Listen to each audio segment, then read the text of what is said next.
मर्ज के इलाज भी हैं, क्योंकि आपके ही भरोसे जो सरकार बड़ी बड़ी योजनाओं का इम्प्लीमेंट कर पा रही है। आप सभी के हाथ में जो CSR शब्द होता है वो तो एक तरह से छोटा हो गया। अब आपका CSR आपका GST ही है। आपका जो GST का कलेक्शन, जो एवरेज कलेक्शन है 1.66 लाख करोड़, वो बहुत बड़ी उपलब्धि है। और सरकार इनडायरेक्ट टैक्स लगातार जो संग्रह कर पा रही है आपके सहयोग से, ये सरकार के लिए बड़ी बात भी है। और आने वाले समय में निश्चित तौर पर धीरे धीरे से, क्योंकि आप जानते हैं कि अभी भी डेफिसिट है और हमको डेफिसिट को क्रमशः कम करने का हमारा टारगेट है। जब तक सरकार उस टारगेट को पूरा नहीं करेगी, उस प्रकार के टैक्सेशन को छूट नहीं दे पाएगी जैसा आप चाहते हैं। लेकिन यकीन मानिए, आने वाले 10 वर्षों में धीरे धीरे ऐसा माहौल बनेगा कि GST और सरल होगा, इनकम टैक्स का दायरा और बढ़ेगा। जो 7 लाख है आने वाले फुल बजट में, उसके दायरा को थोड़ा बढ़ाएंगे, GST को और सरलीकृत करेंगे।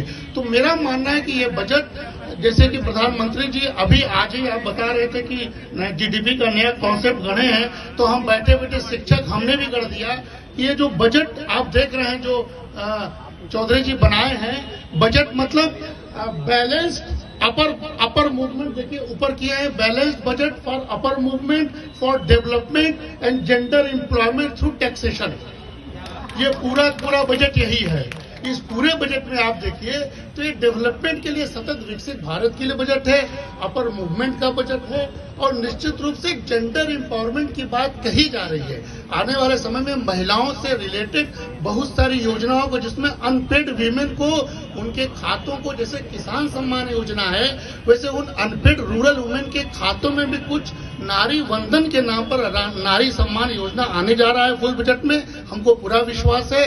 और यही नहीं, एक एजुकेशनिस्ट होने के नाते शिक्षा में और स्वास्थ्य में जो बजट का योगदान है वो बहुत धीरे बढ़ रहा है। और आप जानते हैं कि अगर समर्थ और सक्षम भारत नहीं होगा तो उद्योग जगत के लिए बेकार होगा, क्योंकि केवल ग्रोथ रेट से नहीं काम चलेगा, पर कैपिटा इनकम भी बढ़ना चाहिए।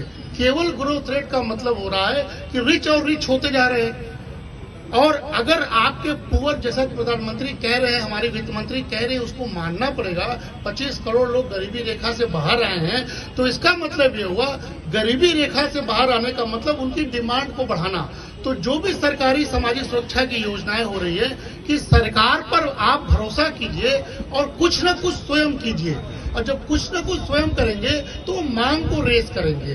तो मांग को बढ़ाने के लिए छोटे छोटे उद्यमों के बेनिफिट के लिए सरकार ये योजनाएं ला रही है। और यकीन मानिए, बहुत ही कारगर योजना सरकार चला रही है। आने वाले समय में जो विकसित भारत का एक संकल्प है, और हम सब विकसित भारत के ब्रांड एम्बेसडर अब घोषित हो चुके हैं। इस देश के जितने उद्योगपति और जितने शिक्षक हैं, विकसित भारत का संकल्प इसी तरह के प्रति वर्ष के बजट के, इस साल का बजट देखिए 45 लाख करोड़ से इंटरिम बजट में 47.66 लाख करोड़ को बढ़ाया है। यानी 2.66 करोड़ का एनहेंसमेंट जो एक्सपेंडिचर दिखा रहा है, अपने आप दिखा रहा है कि सरकार सामाजिक सुरक्षा और विकास के प्रति प्रतिबद्ध है और करारोपण के दायरा को बढ़ाने जा रहा है। कुल मिलाजुला के एक अति संतुलित बजट है और इंटरिम बजट है, लेकिन इसका संकेत बहुत दीर्घकालिक है कि आने वाले समय में सरकार निश्चित तौर पर आपके सहयोग से, सबका साथ, सबका विकास, सबका विश्वास और सबके प्रयास जो शब्द है,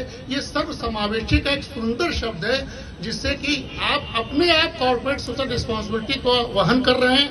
आपके सारे के सारे पैसे सही मायने में ट्रांसपेरेंट तरीके से अगर गरीबों तक जा रहा है तो ये बहुत वेलकम है। पहले नहीं जाता था। आप जानते हैं कि 1 रुपए में 15 पैसे जाता था।